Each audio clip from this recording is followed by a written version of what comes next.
everyone, it's Tandy. Welcome back to my YouTube channel. So for today's video, I'm going to be showing y'all how I turn my photos into drawings using my iPad Air 4, my second generation Apple Pencil, and the app Procreate. So without any further ado, let's go on with today's video.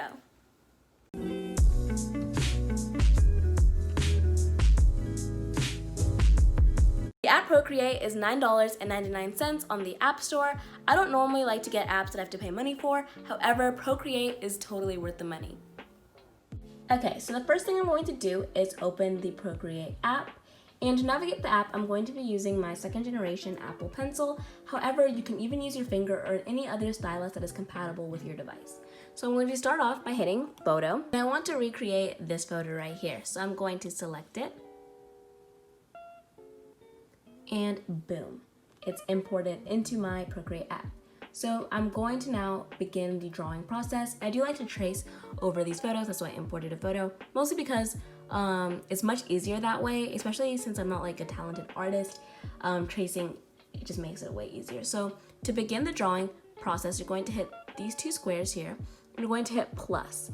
Adding a layer is super important because it makes erasing and adding new things much easier without destroying your picture. So make sure you add another layer like I just did. So the brush that I like to use for drawing is the monoline brush found in the calligraphy section. On the app Procreate, you can make your own custom brushes. I haven't really experimented with that. However, I just stick to the monoline brush that already comes with the app. So you're going to start off by choosing what part of the photo you want to begin with. For me, I'm going to do my shoe. Oops, I accidentally drew. I can hit the undo button, but look. I'm going to be doing my shoe. So in the app, you can actually find like a color selector so you can get the exact color, which makes it a lot easier to do it. So to do that, you're going to just click on it and click on the area in which you want to find the color for. And then you're going to kind of like move it around until you get the perfect color. For me, it's just like a plain white. So once I've found the color that I like, I'm just going to let go of it and boom, it has the white. And I'm going to start tracing my shoe. So here on the side, you can change the thickness of the brush and the opacity. So whether your brush is completely opaque or see-through. So I like to have it 100% opaque, and I like to have my brush size depending on what I'm tracing. So for this shoe, there's not too many little nooks and crannies that I have to trace. So I'm gonna have that at 40%. I'm gonna just try it out. I think that'll be good. And then to erase, if you have your Apple Pencil, you can double tap it and it'll automatically activate the eraser. With the eraser, there's the same controls, like the size of the eraser and how see-through it is, and then you can just erase it. And if you don't have that feature on your Apple Pencil, you can just click the eraser like that. So I'm now going to begin tracing. So to trace, you should just like follow the general outline of the shape. It does not have to be completely accurate since you're going to be kind of hiding the photo background once you're done. So it can be kind of rough. Personally, my drawings aren't as accurate as the original photo, but they still turn out looking okay. So once you've done an outline, you can actually, instead of having to color this whole shoe in individually, it's kind of hard, especially with the color, like I can't see it. I can't see the outline. So to fill it in, automatically you're just going to click the color. Oh, sometimes if you hold down on the color, it changes to your previous color, but you need to go back to the right color. And then you're going to drag the color and drop it where you need it to be. And boom, my shoe is all full. So I'm going to go ahead and do that for the other shoe. The same process of tracing it. You can choose how many details you want to include and how many details you don't want to include, which is the beauty of doing the tracing. So for me, it depends like on focal points of the piece. I do like to include as many details as possible. But for my shoe and stuff, which are not really like the main point of this picture, I'm not going to do too much detail. And again, to find the color that you want, you hold down on this spot and navigate this color finder until you get the color that you want. A trick to have more detail is play around with the lightness and darkness of your colors so that you can add texture. So again, I'm going to be making this a little tinier. So to make the brush size tinier, you're going to just scroll down on the side here.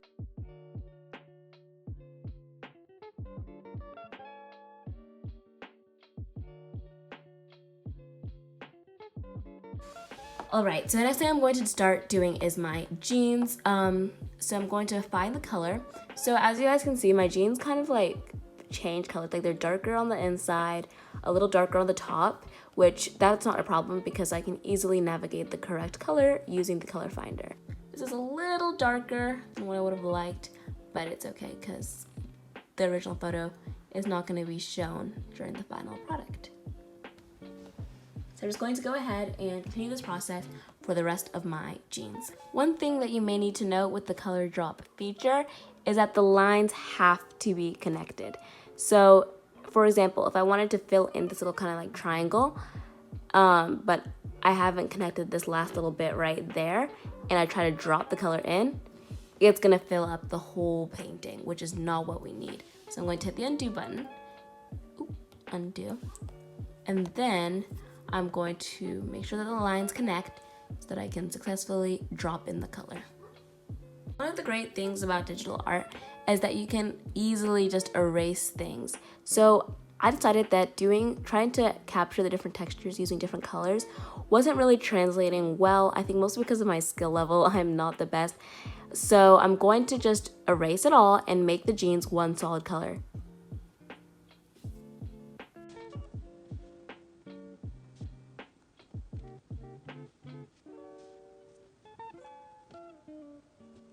Another plus of doing digital art is that you can completely change the colors.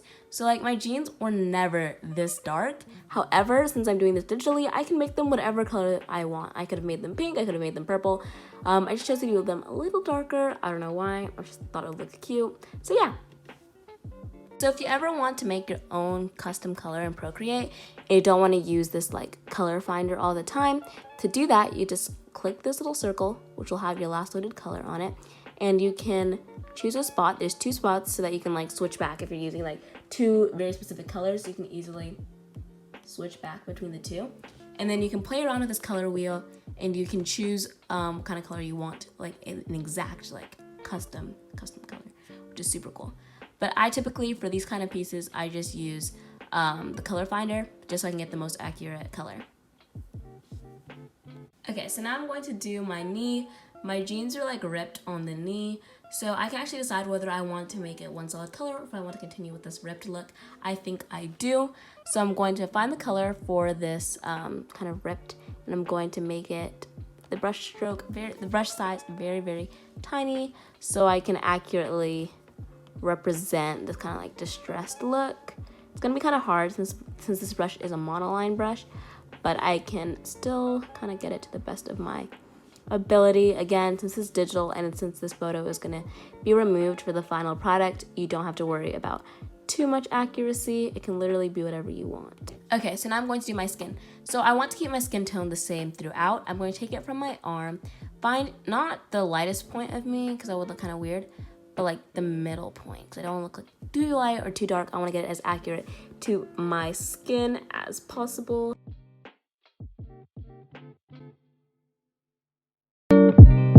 So one thing that is kind of a struggle for me in digital art is deciding whether I want to do my fingernails. So as you can see, there's 3 or like 4, actually a little bit of all of my fingernails can be seen. However, when I do digital art, I don't always like to show my fingernails because sometimes they can look really weird when they're not like 3-dimensional like they are in real life. So I'm just going to color over them for this piece.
Okay, so I finished drawing everything except for the background. Typically, if you see my past artworks, I like to have like a solid background. This one just not finished. The few that I have done, I like to keep a solid background. But of course, if the background isn't too like detailed, you could obviously just trace the background as well. This background is kind of boring, so I'm just going to spice it up by putting a colored background. So I think the color that will kind of go with it, obviously you can do any color, but as far as this painting, I think I'm going to do like a light blue. I feel like that would look really cute. So I'm going to come up here, hit this little circle, and I'm going to choose a color when I'm making it. Just like that, I like that color, and then I'm going to drag it and drop it on the photo. And boom. This is how it looks, but now I can see that there's some gaps in my painting, in my drawing, like right here and right here. So I'm going to fill in those gaps. And then I'm going to fill in this gap here. And then sometimes when there's lines that don't connect, I might need to drop the background in a few other places.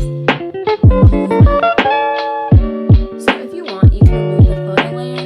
However, sometimes it might not be like as accurate, and you might not have gotten every part of the photos. Like, see if I remove this photo layer, you'll see that there's some parts that are not filled in. But if I leave it like this, you can't tell that the photo is even there, and everything is all filled in. So I'm going to leave it as is, and this is the final product. Unfortunately, you guys, that is the end of today's video. I really hope y'all enjoyed me showing y'all how I turn my photos from regular photos to drawings using my iPad and Apple Pencil.